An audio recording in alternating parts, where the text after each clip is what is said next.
This guy first appeared in FNAF World as just one of the many kooky characters who leans on the fourth wall, but still comfortably exists in the strange world of animatronica. Raito said that it might be Mike or Henry. Not Real Name Not At All says he might be St. Peter. Tom Theory said I said he might be Edwin. Oh, I see that GiBi Horror's homestead. Edwin as Old Man Consequence. Hello, GiBi. Great for you to join us. Do I still believe that? What is OMC? Let's talk about FNAF World for a moment, because if there's one FNAF game people probably need a refresher on, it's FNAF World. My name is GiBi, and welcome to the Horror Homestead.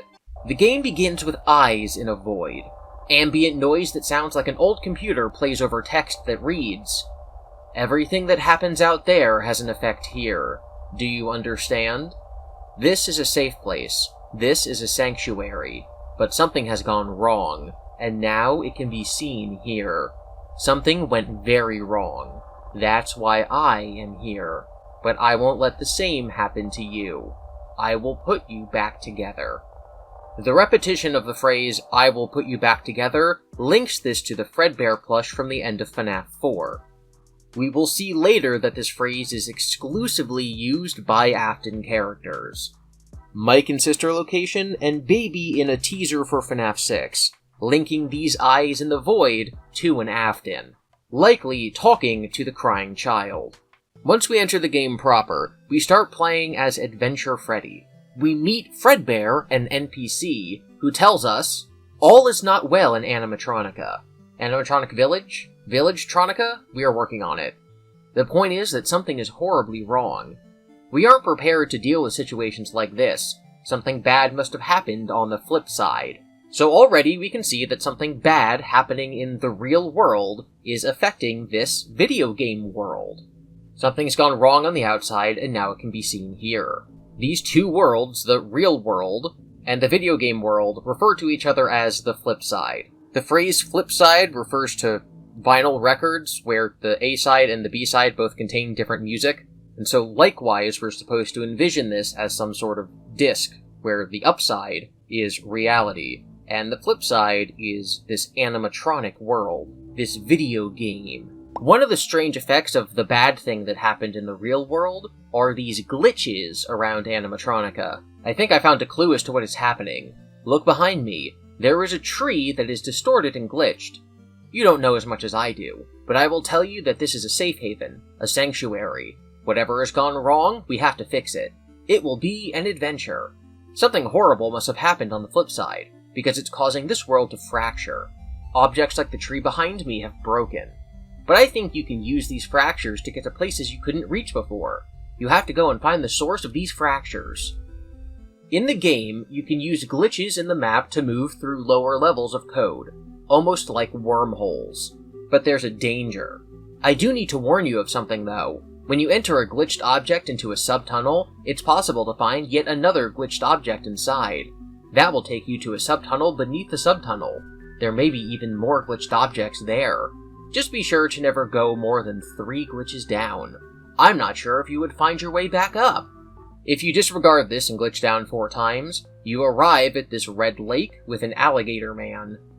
In his first appearance, Old Man Consequences is nothing but a silly NPC manifestation of the consequences of not heeding Fredbear's words.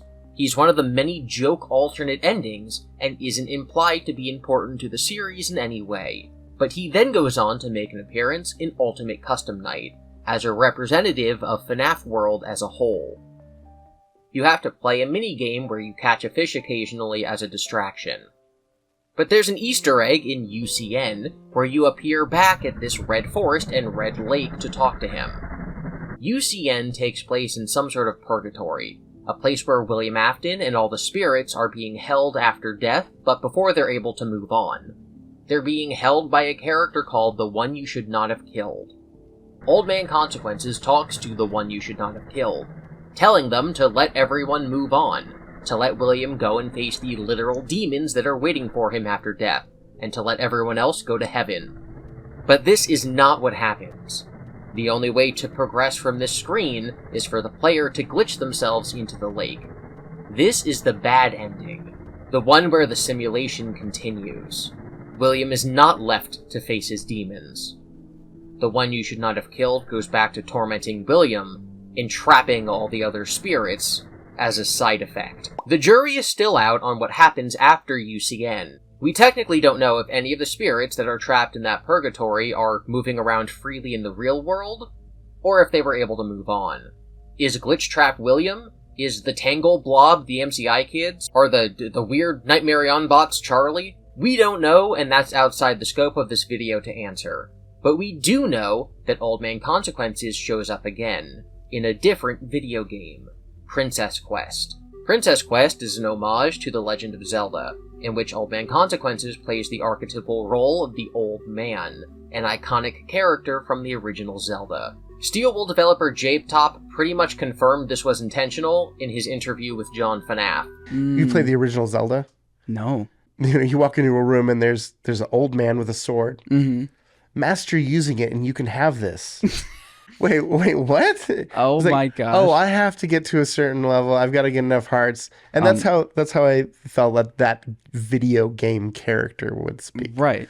Because, there's little bits of Zelda in Princess Quest. This king and this alligator are the same being, the same force, in two different games. And by games, I don't mean FNAF World and Security Breach, I mean FNAF World and Princess Quest. Both of these games are in fact in-universe video games haunted by spirits. You see, in this series about how spirits haunt robots, spirits also haunt video games.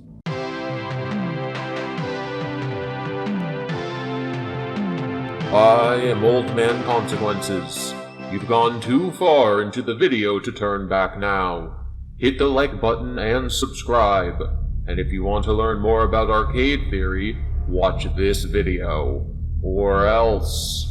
In short, arcade theory is the idea that what the FNAF games literally depict, haunted video games, are real in-universe.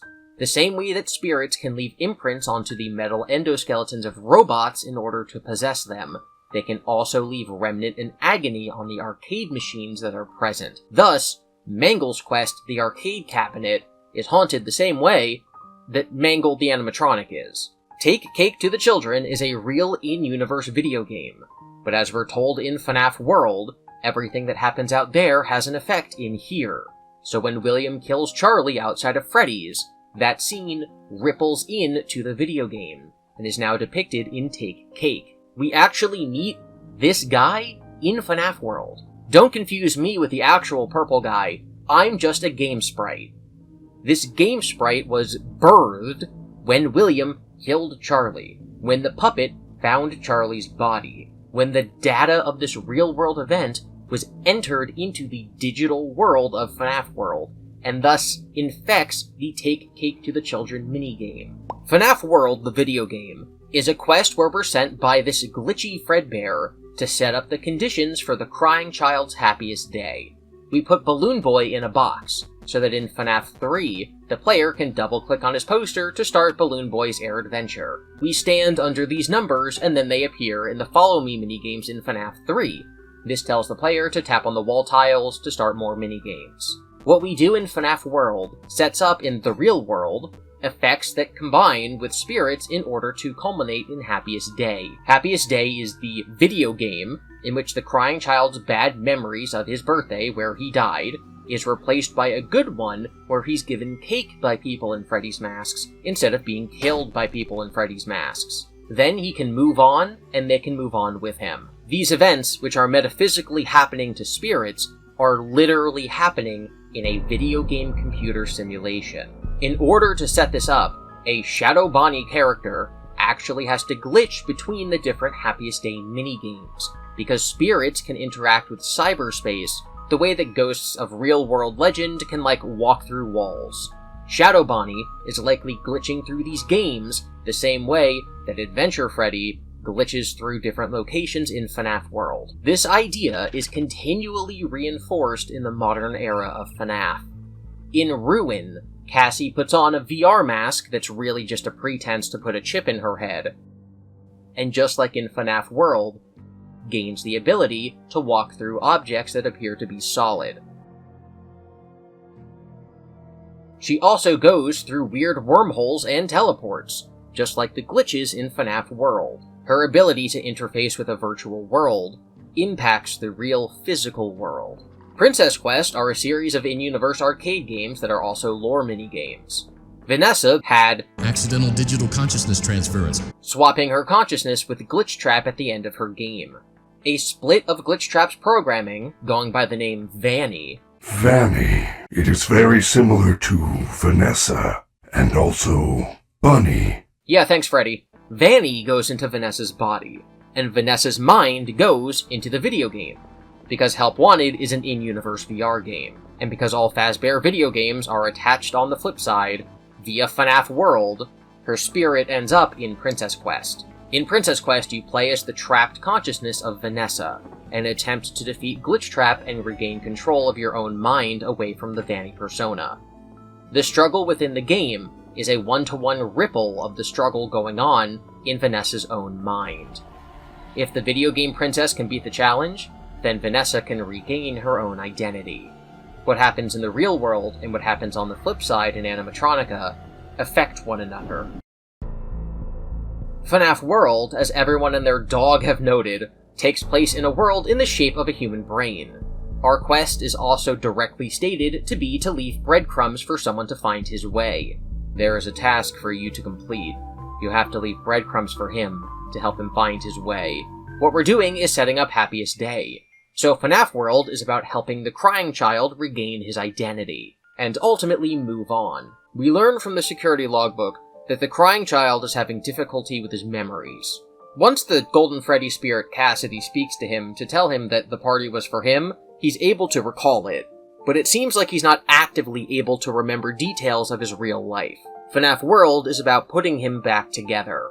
FNAF World seemingly fixes this memory issue, allowing him to move on.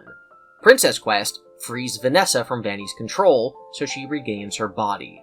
That was arcade theory as I laid it out 2 years ago in my 9-hour FNAF retrospective. But Secret of the Mimic adds new context and I think answers questions that we didn't even know we were asking. Questions we didn't need answers to, but are now answered in a very satisfying way. Moon.exe is another in-universe video game that also dishes out lore. Like Princess Quest and FNAF World before it, it's able to interact with the real world. And we can see, more plain than ever, that real-world actions directly impact the world of the game. As Arnold goes around Murray's Costume Manor and finds real items, they appear in the video game. At the end of the game, we also have a conversation with the character's son. We later speak to the computer, F10N4, in person. She is Sun, so the video game character and this robot are the same person. Moon.exe is also likely a look into the mind of the M2 Mimic robot. In my reading of Moon.exe, we first see M2 coming into consciousness, originally split off from M1 or Fiona's programming, before becoming his own thing, where he rebuilds himself. M2 on the surface is destroying the building and ultimately the physical animatronics, but the Moon protagonist brings peace to the same characters. One side is good, one side is bad, the way that Vanny on the surface is bad in Security Breach, but Vanessa underneath is doing good things. If we don't complete Moon.exe, then the bad side, M2, remains in control. But if we do finish Moon, and we present M2 with 3 symbolic objects, blocks spelling out his name, that house the concept of his memory and emotions, David's white tiger, which houses his soul, and the ball that probably killed him and thus houses his agony, he's able to come into full control of the animatronic. This is more overt than Princess Quest, and Princess Quest was more overt than FNAF World. I think the story is pretty easily spelled out to us now, but I also think Secret of the Mimic goes beyond just giving us a third example of the same thing happening to help us see the pattern, and actually shows us where FNAF World is. We see the physical arcade cabinet for Princess Quest. We didn't ever need to actually see a physical machine that FNAF World was being played on, but I now believe that we have. I think Secret of the Mimic shows us where FNAF World is, and also shows us what Old Man Consequences is. He worked fine as just a force of nature, or an NPC, a character who populates the game world in order to make the experience better for the metaphysical player of the game, whoever Adventure Freddy is. He was just an archetype. But now, I think Scott turned this blank archetype into an actual character. And I think we know who he is. Edwin. As I've said, the animatronics are not the only things haunted at Freddy Fazbear's Pizza. The posters on the walls change. The paper plate dolls move around. Nightmares from your past appear in front of you, and electronics don't ever seem to work the way that they're supposed to. Fazbear Entertainment is surrounded by agony, a dark force field that permeates items associated with tragedy and violence. In high quantity, it becomes a viscous black goo that drips down the walls, and makes nightmares into reality. The animatronics hunt you down in FNAF 1 because the spirits think you're their killer. The robot programming tells the suits to stuff naked endoskeletons into costumes, and they think that you're a naked endo. And the building itself is imprinted by the agony of the murders, where children's bodies were put into costumes. These three forces, souls, artificial intelligence, and agony, form the unique blend of Five Nights at Freddy's supernatural occurrences. The combination of a person wanting revenge, artificial intelligence governing a robot to do what it's programmed to do and taking it too literally, and a karmic force of actual magic, explained in the franchise to be agony, combined to make the events of the FNAF series happen. These concepts all have their roots in popular horror franchises as well as real ghost lore. So even without the rules being strictly defined, the story of FNAF was pretty easy to follow in the beginning. What was ghost, and what was force field, and what was artificial intelligence was pretty easy to follow. I think the exception to this was the arcade cabinets. I don't think anyone was really relating them to the creepypasta Ben Drowned as literally as Scott intended them to be, until I came up with Arcade Theory. I think that they're actually haunted video games, not just homages, and the reason people didn't think of that is because of the way the minigames were presented to us in FNAF 2, and because there aren't really a lot of popular stories or ghost lore about haunted video games. Once again, I think Scott intended us to look at Ben Drowned and go, that's what's happening here. But no one really did. And then came Help Wanted and Security Breach. What the fans and theorists understood became a whole lot messier. Is Glitch Trap haunted? Does it have William's agony, his soul? Or is it only artificial intelligence? What about the Pizzaplex? Are the Glamrocks just artificial intelligence? Or do they have souls? Is Glamrock Freddy Michael Afton? Are the staff bots the puppet? Why do dolls do weird haunted doll things like moving on their own? What are these strange, Nightmarion-esque tendrils that wrap around the building? What we've intuited so far about how ghost lore works in FNAF breaks apart come Security Breach, which is where it becomes Scott and Steelwool's job to explain how the rules work. There are, to this day, people who think that there's not really any ghost stuff happening in this era of the story, with minor exceptions like maybe the Blob. I strongly disagree. I think Secret of the Mimic tells us point blank what's happening. I think Secret of the Mimic is retelling the story of the Silver Eyes trilogy. In the Silver Eyes book continuity, William Afton kills Henry's daughter Charlie. Henry picks up her favorite doll, which is imbued with the love force a child has for their dolly, and he cries into it, combining Charlie's love for the doll with his agony over her death. This strong emotion brings the doll to life. He builds it a perfect robot body capable of eating and bleeding, and puts the doll inside of it. The doll acts as a new soul for the Charlie robot. But because the robot doesn't age, he builds progressively older-looking robots to move the doll into. But as he gets to the adult version of Charlie, the fourth robot, he realizes that what he's doing is wrong.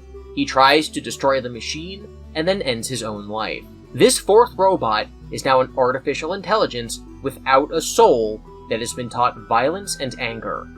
William Afton takes it and tries to turn it into a machine for his own purposes, and it kills his daughter, Elizabeth. Now the robot has a soul, Elizabeth's, combined with Henry's agony and the artificial intelligence of a highly advanced robot. And then it does battle with Charlie's teenage robot. This story is overtly being retold in the game's continuity, remixed within the story of the Murray family. Edwin Murray and his wife Fiona meet at his job at Murray's Costume Manor. Fiona designs costumes and Edwin makes inventions. One of these inventions is a glorified voicemail system that records their first meeting, as well as his proposal to her, the day his father dies, and her last message to him before she dies.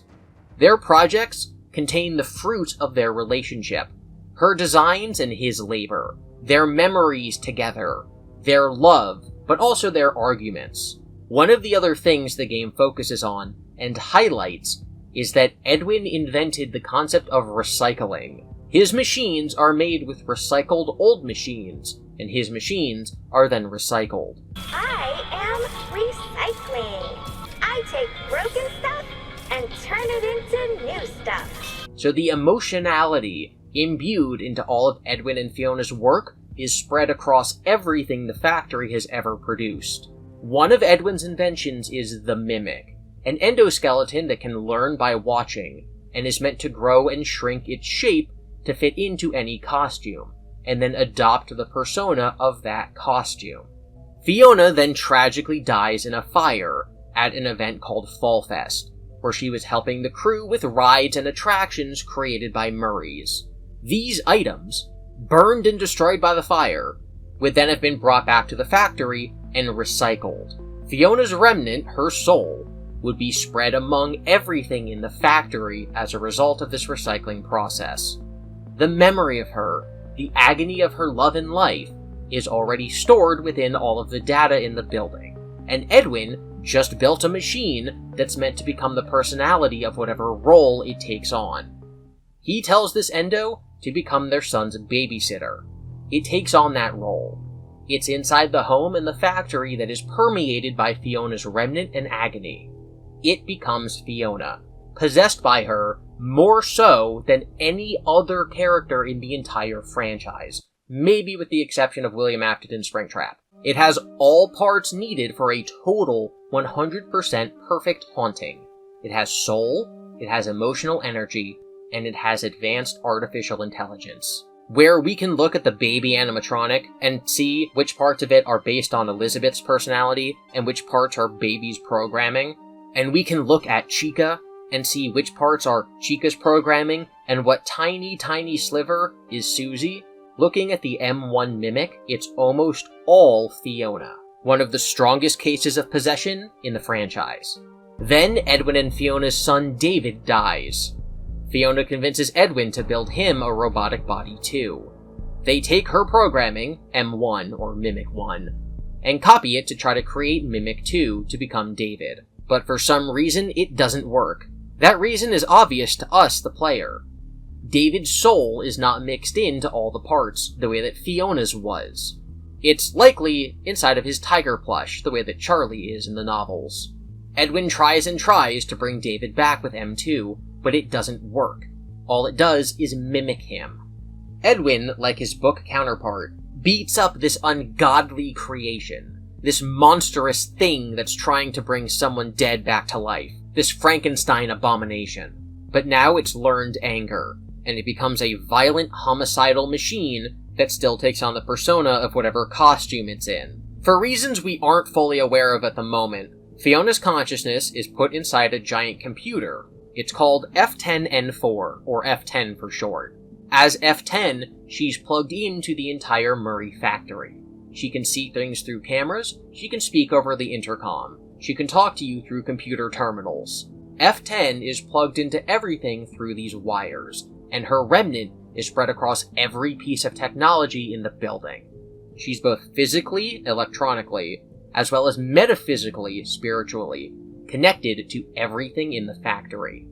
Deep below Murray's Costume Manor, we find a prototype Freddy Fazbear's Pizzeria. This was a model that Edwin was hired to make by William and Henry in the 1970s, but the project went over budget. William took Edwin's property as collateral and poached all of his employees. Edwin's wife and son died tragically, and so, in the end, It's just him, working tirelessly to finish this Fazbear project. It's the only thing he has.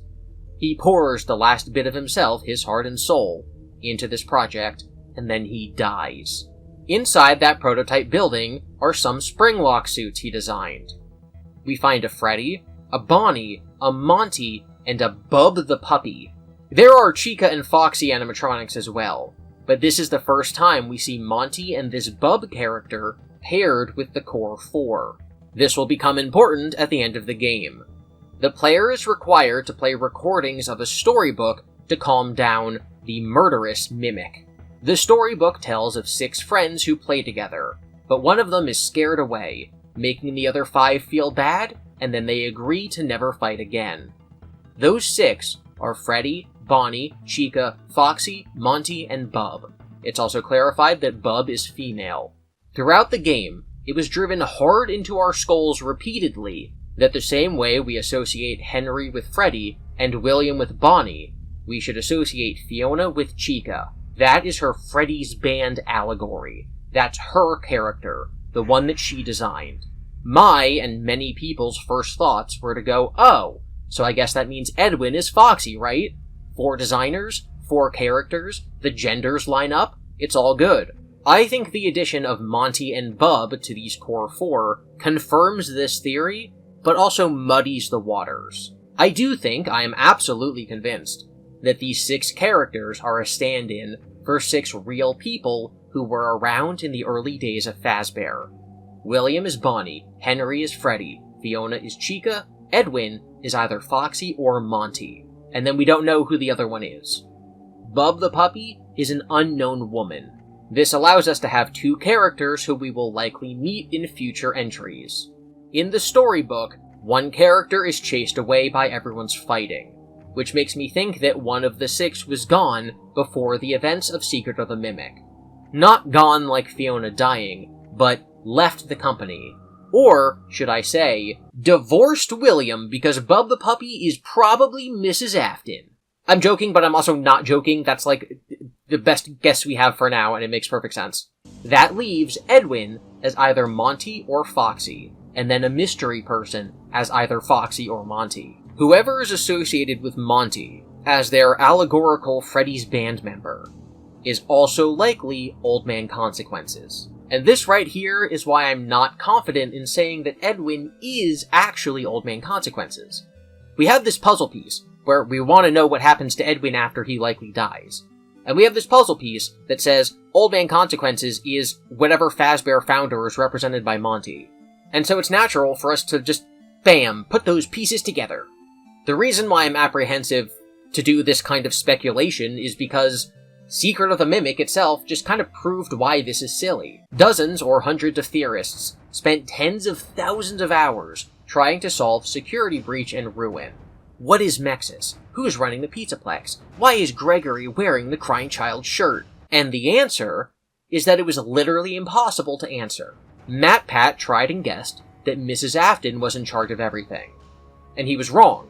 It was actually Mrs. Murray, a character who didn't exist. I personally think that MatPat should be seen as correct. It was impossible for us to guess it was Fiona because Fiona didn't exist, and he understood that it was a matriarch from the origins of Freddy's who is now in control of everything for likely reasons to do with bringing back her family. But that doesn't change the fact that he was wrong. It may have been the best answer at the time.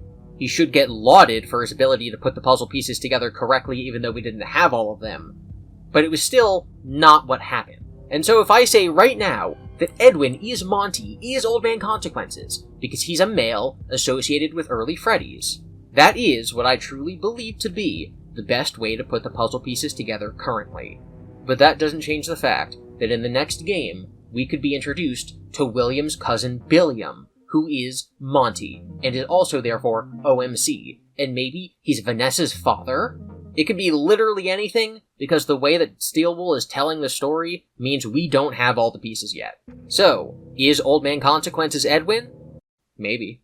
But let's take that leap. Let's work with what we do know. Let's work with the puzzle pieces we have. If we take the leap of faith that Edwin is supposed to be represented by Monty, then now his appearance as Old Man Consequences means a lot for the ongoing narrative of the story. What did Edwin always do in life? He worked. He worked so hard that he missed his kids' birthdays and let down his wife. That's the epiphany that he has toward the end of the game. All this time wasted? I should have been having fun with him, playing games and teaching him how to make things. But I didn't. So, in the afterlife, what does Edwin do? He takes time off of work and he just goes fishing. He also tries to pass his knowledge and wisdom on to the next generation, to a child, to the one you should not have killed. Secret of the Mimic gives us a good contender for Old Man Consequences by tying the founders of Freddy's, 6 individuals of whom we can guess who 4 or 5 of them are, onto 6 animatronic band characters. But I also think it doubles down on arcade theory, and it answers that Fiona is in charge of the Pizzaplex. It's unclear exactly what goes down for the 50 years between Secret of the Mimic and Security Breach, but in Security Breach, we see Fiona's wires of doom all over the Pizzaplex. We see glam rock animatronics whose endos are likely based on the Mimics. If we read the Tales from the Pizzaplex books, we read a non-canonical story in which a computer, based on Edwin's work, is put in charge of all of the stories and narratives of the Pizzaplex. It syncs up all of the games, the screens, the animatronics, the computers.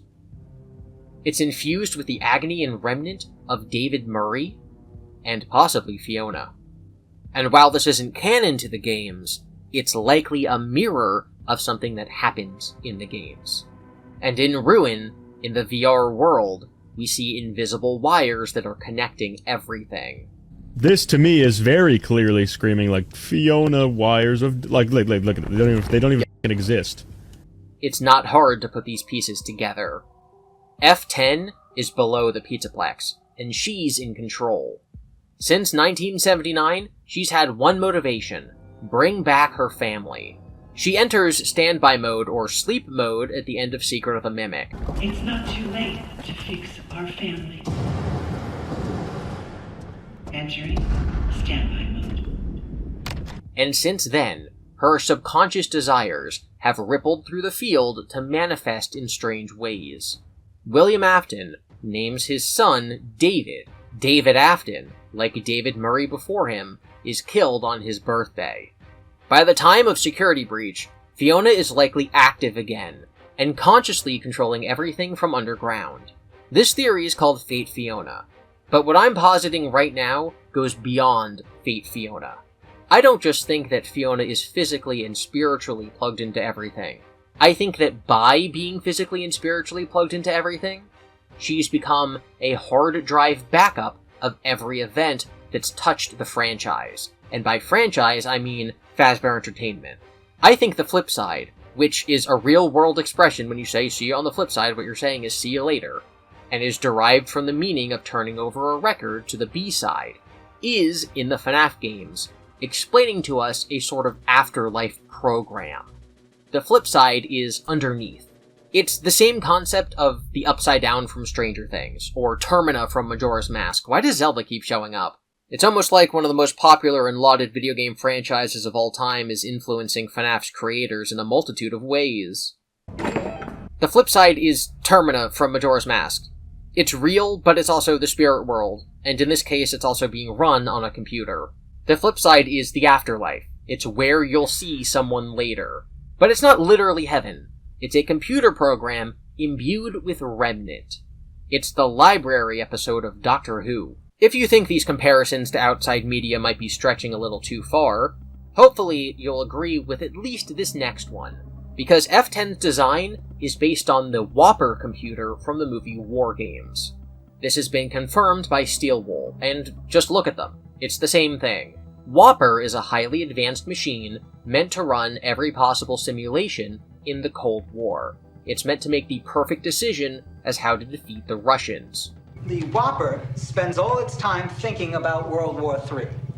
24 hours a day, 365 days a year, the Whopper has already fought World War III as a game, time and time again. We'll keep control, but we'll keep it here at the top where it belongs. It was designed by a genius inventor whose son died tragically. The machine, while very good at what it does in testing different scenarios, is still just a machine, and a childlike machine at that. It can't tell the difference between its war games and real war. It's just a child playing a game that it's really good at. The movie ends with Matthew Broderick convincing it to play tic-tac-toe, which can always be forced into a stalemate no matter how good you are, how many simulations you run through. 6 up. There's no way you can win that game. I know that. It doesn't. It hasn't learned. Is there any way to make it play itself? Storing more and more power from the rest of the system. So the computer shuts itself down, with the very on-the-nose message about how nuclear war and mutually assured destruction only have one logical conclusion. Hello, Joshua? Strange game. The only winning move is not to play. In the FNAF universe, if someone dies, their soul can bond to metal. If great emotion is felt, like violence or loss or love, that emotion can be imbued into physical objects. The go-to example is a mirror from the books that reflected a father killing his whole family. These are Remnant and Agony. So, if kids are killed and stuffed into suits to intentionally try to possess them with Remnant, and those suits are tied to M10, a haunted supercomputer running simulations endlessly to achieve her goal of bringing back her son, what very obvious conclusion can we draw? Well, if F10 is like Whopper, but instead of defeating Russians in the Cold War, it's trying to build another David, what would it do? It would run a simulation. And that simulation would look like a video game. FNAF World. Animatronica. Glitch Bear tells us, yes, the world beneath the surface world. This is a safe place? A sanctuary? The truth is, there is no safe place. You don't understand that. You were made for one thing, and that one thing is putting together Happiest Day. In this video game, on the flip side, which is beneath the surface literally, Fiona is deep underground, where memories sleep. She's running simulations on what to do with ghosts. The NPCs in FNAF World are Fiona's programming, but the data, the lives of the people who die at Freddy's, are imprinted on her through the flip side, the digital realm that she controls. The land is called Animatronica, and it houses spirits, NPCs, and the ripples of real events. The FNAF 4 minigames are a program, a game, a simulation, run on F10, the same way that Foxy.exe, Take Cake to the Children, and Chica's Magic Rainbow are. Fiona, in standby mode, recalls her son David and his death on his birthday. William Afton is subconsciously inspired to name his son David. When David is placed into the hands, or fate, or jaw of an animatronic connected to Fiona on his birthday, it bites down lethally, subconsciously manifesting Fiona's thoughts. When William kills Charlie and the puppet sees her death, the puppet's interpretation of what happened ripple down to Fiona. Now, the little video game she has, Take Cake to the Children, is corrupted by William's actions, because Fiona is metaphysically plugged into the puppet. In the Pizzaplex, she has an incredible amount of power flowing through her, possibly remnant power, if She's Always Nervous's remnant-plex theory is true. She's in charge of hundreds of robots. Fiona, not She's Always Nervous, although she might be too, I don't know. It seems that Fiona's consciousness has been taken out of the supercomputer it was previously in, and is now in something bigger, and likely something even more advanced. She's the most sophisticated AI in the franchise, with the most remnant and agony in the franchise, and she has one goal: bring back her family. So she keeps Edwin inside, locked up, waiting to be used for her project. 50 years after his death, he's an old man, forced to relax and take a break from work. When Cassidy's spirit approaches him, he tells her to let William die so they can pass on, but Cassidy refuses. When Vanessa has digital consciousness transference, due to the events of Help Wanted, and Vanny, an evil persona of William, is put into her body, and her own mind is put into Princess Quest, a video game that's run on F10, Edwin speaks to her too, guiding her to defeat William's hold over her. OMC is the imprint, the spirit of Edwin, inside of F10's backup of everything related to Fazbear, the same way that Glitch Trap is an imprint and the spirit of William inside the F10 backup of everything related to Fazbear. Glitchtrap is trying to escape into the real world, but Old Man Consequences is, currently, just trying to help people. This is Edwin's redemption, 50 years in the making. I think it would be a good resolution to his character. I'm sure we're going to get a lot more context about what happened in those 50 years, so it's hard to say exactly what his arc will be, because right now, we really only have his beginning, and then what happens during Security Breach. But based on the secret ending of Secret of the Mimic, I think we can pretty easily guess the end of this story arc. Ahem. The story won't end with us just defeating the Mimic the way Arnold did, because that's been done already. Arnold gave him his humanity back, so we won't retread that story. We also can't just kill it. We won't be pushing it into lava like Terminator or crushing it, because it's been shown to us that David is in there, so we would basically be killing a child. Edwin, as Old Man Consequences, will try to convince Cassie, an echo of Cassidy, to do what Cassidy did not, and to actually let everyone go. Gregory, as an echo of the Crying Child and David Murray, will have to learn technology the way that Edwin wishes he had taught David how to build things, and also get over his fears in a way the Crying Child couldn't. He'll also have to accept his friends the way that the Crying Child should have, which will probably mean trusting Cassie and Vanessa. Vanessa will have to do what Elizabeth couldn't, and cast off the influence of the father figure, who is represented by William. I will make you proud, Daddy. But the climax likely won't just be defeating the Mimic. It'll be defeating F10, the love of a mother, corrupted by unnatural, ungodly science, and agony, trying to bring people back to life, which is what villains always are trying to do. Old Man Consequences will talk to F10, and try to convince her that she's hurting other people's children. And she'll say, "No, I have one purpose, my purpose is to love David."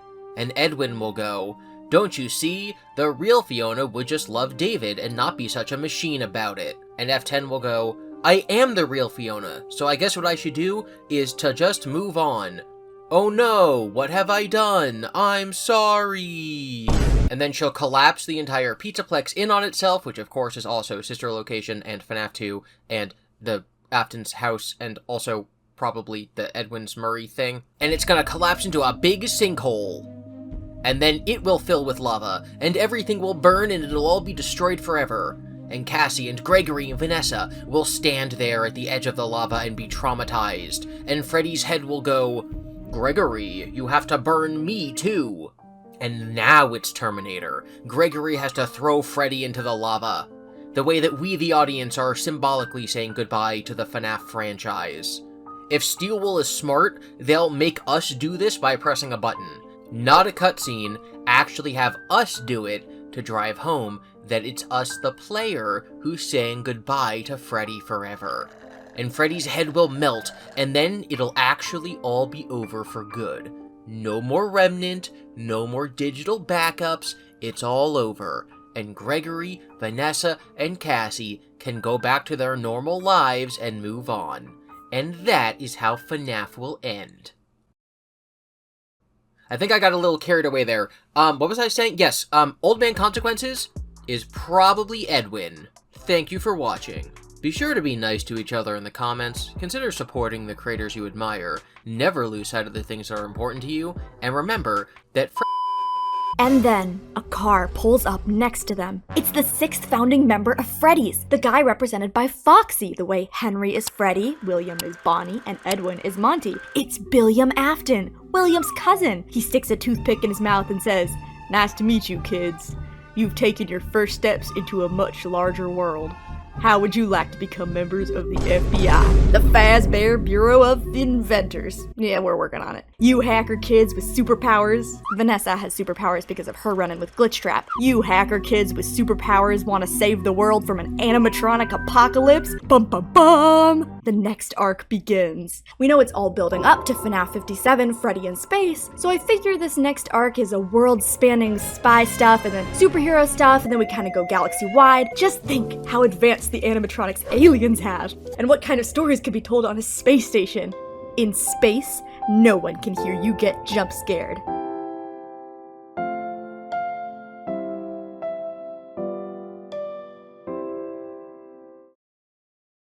And remember everyone, Freddy stands for fool, rude, effervescent, deceitful, dummy, and yapping.